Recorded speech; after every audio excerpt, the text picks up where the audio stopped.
자, 민주당 대표 이해찬이가 지금 민주당이 조국이 물러나고 난 이후에 슬그머니 아무런 표현하지도 않고 있습니다. 자, 오늘 조국 사태에 대한 입장을 표명한다는데요. 민주당 당 안팎에서 하도 조국과 관련해서 아무 말도 안 하고 이렇게 넘어갈 수 있냐? 자, 그래서 이제 이해찬이가 오늘 조국 문제에 대해서 언급을 한다는 겁니다. 민주당이 오늘 의총이 있는데 여기서 대표가 좀 책임져야 된다, 쇄신해야 된다 이런 이야기가 나온다는 겁니다. 그러니까 이해찬이가 표창원이나 이철이 같이 출마 안 한다는 의원들을 미리 몇 사람씩 만나가지고 달래고요. 지금 좀 급해졌습니다. 아마 오늘 유감을 표명할 거라고 지금 보고 있는데요. 그래도 사과라고 하지 않고 유감이라고 지금 표현할 거라는 겁니다. 참 좀 웃긴다고 보고 있습니다. 조국의 동생은 지금 영장이 재청구되어서 아마 내일쯤 영장에 대한 실질 심사가 있을 거라고 보고요. 범인 도피 혐의와 100억의 채무 면탈 혐의 등이 추가되었다. 지금 이런 이야기까지 나오고 있습니다. 정경심이가 세 번째 불려갔고 또 김경록이도 불려가서 조사를 받았다. 이런 이야기가 나오고 있는데요. 지금 요것과 좀 비스무리한 하나 사건이 지금 나왔습니다. 이강래 도로공사 사장 지난번에 도로공사 안에 커피점 설치 관련해가 또 시끄러웠던 일이 있었지요. 그런데 이강래가 가로등 사업, 이거는 조국의 웰스 CNT에서 등장해서 시끄러웠지요. 자, 그런데 고속도로의 가로등이 지금 터널 등과 길 옆에 많이 있지 않습니까? 그걸 LED로 바꾸는 작업이 한참인데 이 사업을 지금 주도하는 사람이 이강래인데, 그런데 이강래가 취임 후에 이 스마트 가로등 사업이라고 하면서 오래된 가로등을 전부 바꾸겠다고 말했다는 거예요. 자, 가로등 교체 사업이라 하면 되지 스마트 가로등 사업. 그래서 방송이 취재해 보니까 도로공사의 스마트 가로등에 들어가는 핵심 부품을 이강래 동생이 운영하는 회사가 사실상 독점 납품했고, 그래서 도로공사가 이 사업을 확대하면 할수록 동생의 납품이 더 늘어난다. 지금 이 이야기가 터졌습니다. 그래서 지금 이강래 의혹을 해명하라 하고 시끄러운데요. 자, 왜 가로등에게 이렇게 다들 몰두할까요? 문 정권은 스마트 시티니 스마트 가로등이니 해서 이 가로등에 꽂혔던 것 같습니다. 아마 가장 쉽게 해먹을 수 있는 것이 이 가로등이었다. 자, 그러니까 손혜원도 이 부동산 목포 문화역사지구입니까? 거기 관련 이해충돌. 조국도 지금 가로등 관련해서 웰스 CNT의 이야기가 나왔지요. 자, 이강래도 지금 이 이야기가 나온 겁니다. 그러다 보니까 또 인서코비 사내 이사로 또 다른 동생이 있고요. 그래서 이 형제들이 경영하는 회사가 도로공사 LED 사업을 독점하고 있다는 겁니다. 자, 그거를 보면 결국은 문정권은 전부 다 어디서 해먹을 건가 이 부분에 대해서 완전히 그냥 꽂혀가 있다. 이렇게 봐야 되겠지요. 지난번에 보면 조국이 가로등 회사 웰스 CNT에 177건을 싹쓸이를 했다. 지금 그렇게 나오지 않았습니까? 2년간요. 자유한국당 김해시 의원들이 기자회견을 갖고 얼마 전에요. 조국의 사모펀드 업체 웰스 CNT가 김해시 가로등 전멸기 압도적 전국 매출 1위를 달성했다. 납품 시기가 조국이 민정수석을 할 때고 허성돈 시장이 민주당 소속으로 의심이 증폭되고 있다. 권력형 비리 특채가 아닌가 이렇게 문제를 제기했습니다. 그래서 조국의 사모펀드 의혹의 핵심에 뜻하지 않게 김해 씨가 들어가 있다. 시의원들이 공개한 자료에 따르면 2018년 2월에 250개소에 3억 7천만 원어치의 가로등, 2019년 5월에 87개소에 1억 2천만 원의 가로등, 총 5억 7천만 원의 가로등을 해먹었다는 겁니다. 자, 교체하지 않은 남은 106개를 누가 할지 흥미롭다. 김해시 시의원들이 떨고 일어났어요. 이 김해시가 아니라요. 다른 동네도 또 다 이런 것들이 있습니다. 가로등은 전부 스마트 시티라는 사업과 연관이 있다는 겁니다. 자, 그래서 스마트 시티라고 해놓고는 저절로 가로등이 켜졌다 꺼졌다 하는 것이 스마트 시티 사업의 이 또 핵심적인 내용이라는 거예요. 그래서 자동 전멸기라고 이야기를 하지 않습니까? 그래서 이 스마트 시티 개혁은 자율주행차나 스마트 에너지 등 4차 산업혁명 기술이 들어간 이 국가 시범도시를 만드는 사업으로 3조 7천억짜리 사업이고, 시범도시로 세종, 부산 등이 이렇게 선정이 되어서 2021년 말부터 이제 입주를 시작하고 토지 보상금만 30조가 들어가는 사업이라는 겁니다. 자, 이 사업에 핵심적으로 들어가는 내용 중에 하나가 이 스마트 가로등 웰스 CNT 거였다. 지금 이렇게 이야기가 나오고 있고, 자, 웰스 CNT에 지난번에 이 사태가 났을 때 대표가 검찰에 진술을 하기로는 8천만 원을 갖다가 투자해서 지분 11억을 넣고 투자금은 또 바로 이자까지 쳐서 1억을 되돌려 받았고, 또 그거 말고 별도로 이제 코링코가 지금 웰스 CNT에 23억을 투자한다 어쩐다 했는데 조국 가족의 펀드를 포함해서요.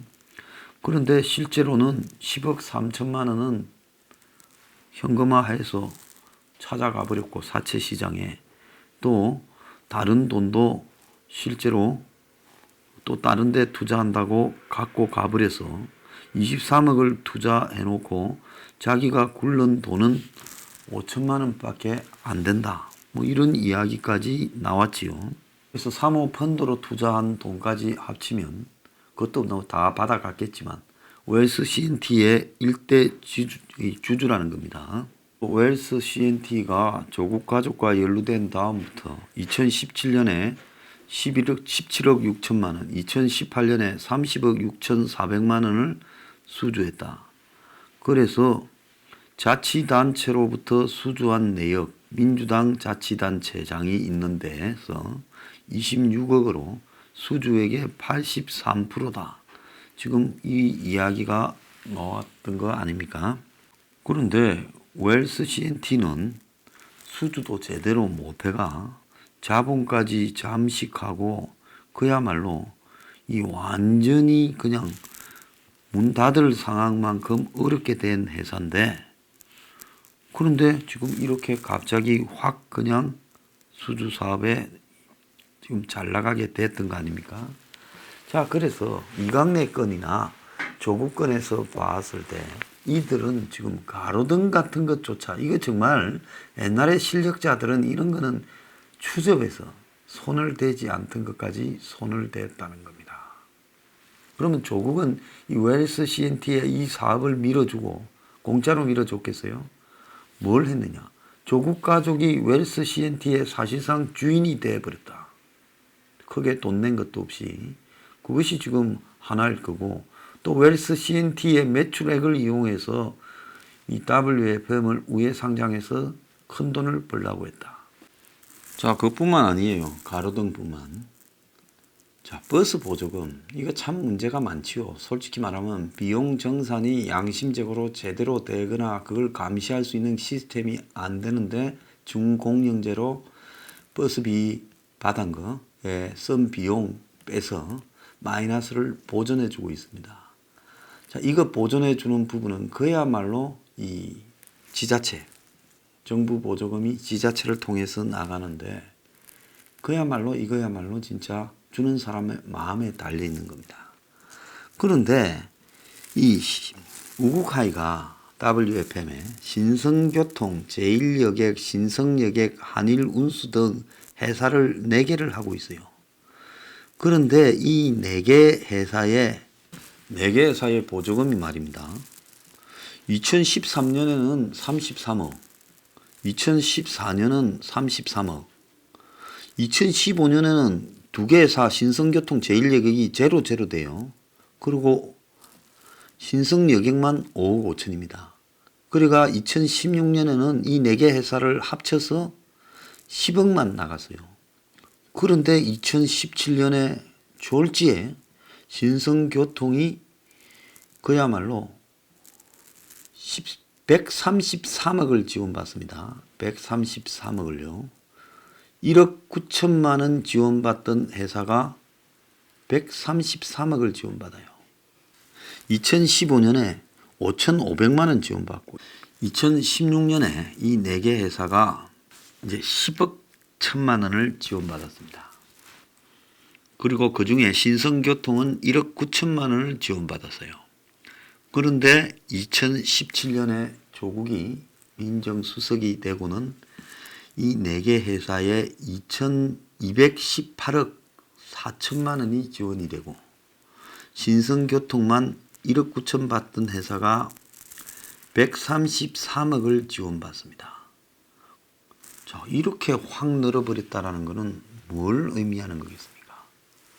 그러니까 한마디로 10억 지원받던 회사가 218억이 되고 버스 회사 4개로 그 중에 신성교통 하나로 보면 이 신성교통이 1억 9천에서 133억이 되어버립니다. 버스 회사가 갑자기 이렇게 확 늘어나는 부분은 완전히 노선하고 버스 숫자를 엄청나게 늘렸다는 걸 의미하지 않겠습니까? 그래서 이 부분도 지금 수사 대상이 될 거라고 보고 그 대가로 지금 53억을 이 WFM이 준 거 아니냐. 지금 그렇게 코링코에 53억을 무상 수정해 준 거 아니냐. 지금 이렇게 이야기가 나오는 거죠. 그래서 지금 이런 부분도 결국은 뭡니까? 정부의 돈을 가지고 업자한테 이득을 주고 그 업자는 다른 방법으로 또 조국 일가에게 이득을 주는. 그러니까 정부 돈은 내 돈이 아니니까 확 퍼주고 그 사람은 내 돈이 되는 부분에 이득을 주는 게.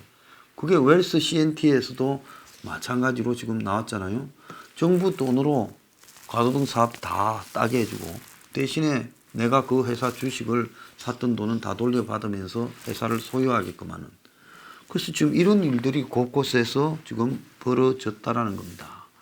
그리고 이것뿐만 아니라 2017년 9월부터 이 포스링크가 암호화폐 사업에 뛰어들어서 암호화폐 거래소를 했지요. 그런데 2019년 2월, 올해 2월 달의 내용을 보면 암호화폐주로 평가를 받던 포스링크 주식 거래가 전 대표이사의 횡령으로 정지됐다. 지금 이렇게 포스링크 거래 정지를 갖다가 지금 발표를 했습니다.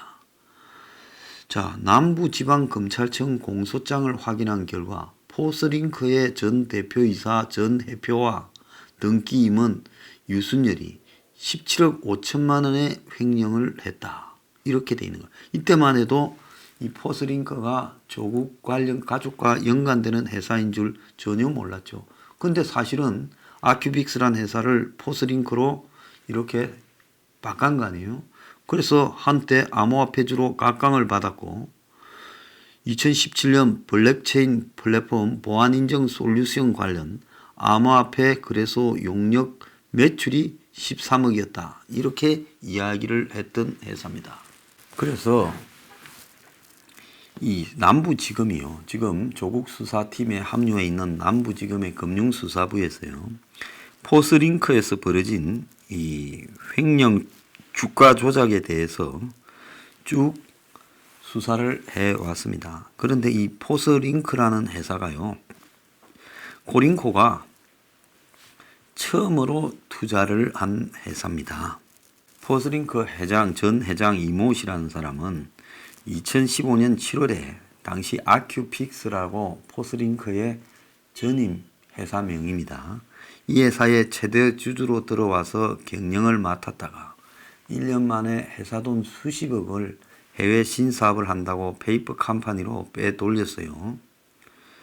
자, 그러고는 주가 조작을 이렇게 하면서 한마디로 회사 안에 껍데기만 남기고 알맹이는 다 털어먹는 이런 주가 조작 사기꾼인데, 그런데 이 코링코가요, 그 앞에 전 대표들이 했던 방식으로 똑같이 포스링코 지분을 사가지고 또 신사업을 한다면서 포스링크를, 껍데기만 남은 포스링크를 가지고 2017년 6월에 가상화폐 거래소 코인링크를 갖다가 설립하고 이제 11월에 투자금을 회수했다는 겁니다.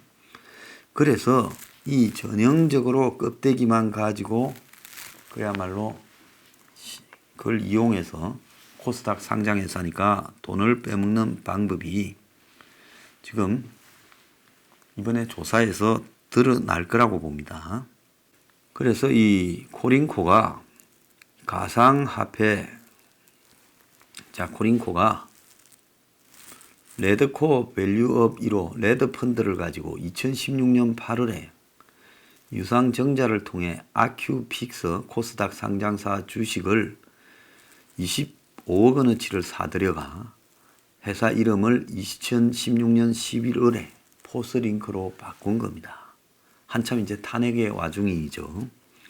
그리고는 2017년 6월에 그 밑에다가 블록체인 업체 서트온을 인수했고, 서트온이 그해 9월에 비트코인, 이더리움 등을 거래하는 가상통화거래소 코인링크를 개설했다는 겁니다. 자, 그래서 이때 이제 이 조국 가족들이 집중적으로 코링코에 투자하기 시작해서 블루펀드도 만들고 했다는 거예요. 2017년 내내 가상화폐 붐일 때 비트코인 가격이 폭등을 해서 2016년 8월에 이 코링코의 레드펀드가 포스링크에 투자해서 인수할 때 비트코인이 65만 원이었는데 포스링크가 가상통화 사업을 시작할 때인 2017년 9월에는 436만 원, 11월에 레드펀드가 청산될 때는 814만 원, 청산 이제 이 끝난 12월 말에는 1860만 원까지 갔다라는 겁니다. 한참 호황인 2017년 11월 2일에 이 청산이 되어서 수익률이 30%다 신고했다는 거예요. 이 금감원에 신고한 게요. 자, 그래서 회사가 수익률이 높아서 투자했다, 이런 말이 있었지요. 자, 그 수익률이 높은 게 다른 게 아니라 가상화폐를 해서 수익률이 높았다는데 실제 이것보다 훨씬 더 벌었을 거라 봅니다. 그래서 이 부분이 지금 앞으로 검찰 조사 과정에서 암호화폐와 관련해 가지고 터질 가능성이 크고요. 그 다음에 손이 안 댄 게 없이 짭짤한 데는 다 됐는데 신라젠 주식에 손을 안 댔을 가능성이 없다는 겁니다. 그래서 조국 수사가 본격화되면 앞에 말한 가로등, 그 다음에 또 버스 보조금, 또 나아가서 이 지금 포스링크와 관련된 암호화폐, 이 주인이 누구였습니까? 정경심이가 주인 아닙니까? 그럼 가상화폐 전혀 몰랐단 말입니까? 그럼 가상화폐. 또 더 나아가서요, 이 아큐픽스라는 회사가 원래 석탄 거래를 하던, 해외 석탄 거래를 하던 회사였습니다. 그래서 신라젠과 더불어서 이 문 정권의 대북 석탄 밀수와 관련해서도 또 다른 폭탄이 터질 수 있다. 검찰이 지금 드러난 폭탄만 해도 이렇게 큰데요, 앞으로 제대로 손을 대면 얼마나 클지 모르겠습니다. 연쇄적으로 아마 폭발이 일어나서요, 제대로만 수사하면 공수처 해보겠다는 엄두도 못 내고 조국 폭탄이요, 본편이 이때까지는 예고편으로 만들 거라고 보고 있습니다.